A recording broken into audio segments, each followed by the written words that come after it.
Emma's curiosity got the better of her. She pulled out her phone and started recording. There was something so raw, so human in that small act of kindness.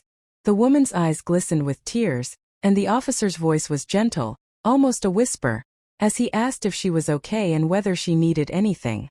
Emma knew she had stumbled onto something extraordinary, something that went far beyond the usual stories of the city. By the time Emma uploaded the video to social media, the internet had already started buzzing.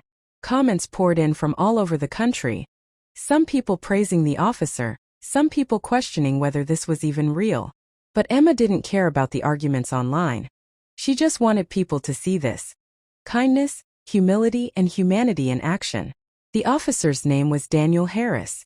He had been on the force for nearly 10 years, and while most of his days were spent dealing with traffic violations, domestic disputes, and city bureaucracy, he always carried a sense of responsibility to the people who often went unnoticed.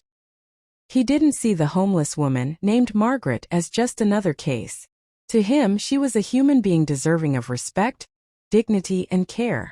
Margaret had fallen on hard times after losing her job during the economic downturn.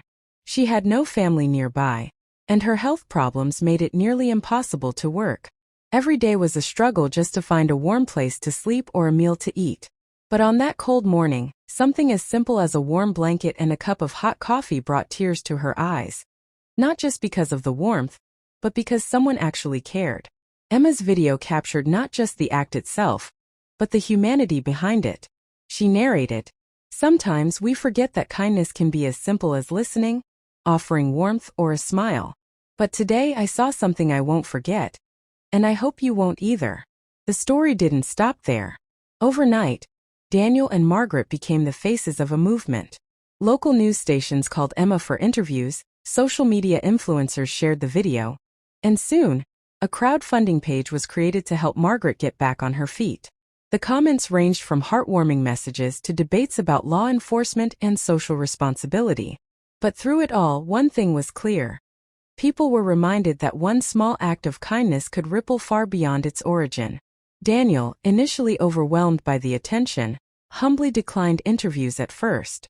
He explained, "I'm just doing my job. Everyone deserves help. Today it happened to be Margaret, tomorrow it could be someone else." His words resonated with viewers because they weren't about glory, they were about human decency. Margaret, with newfound support, was able to find temporary housing and medical care. But more importantly, she regained her sense of self-worth. "I felt invisible for so long," she said during a local news interview. But that morning, when officers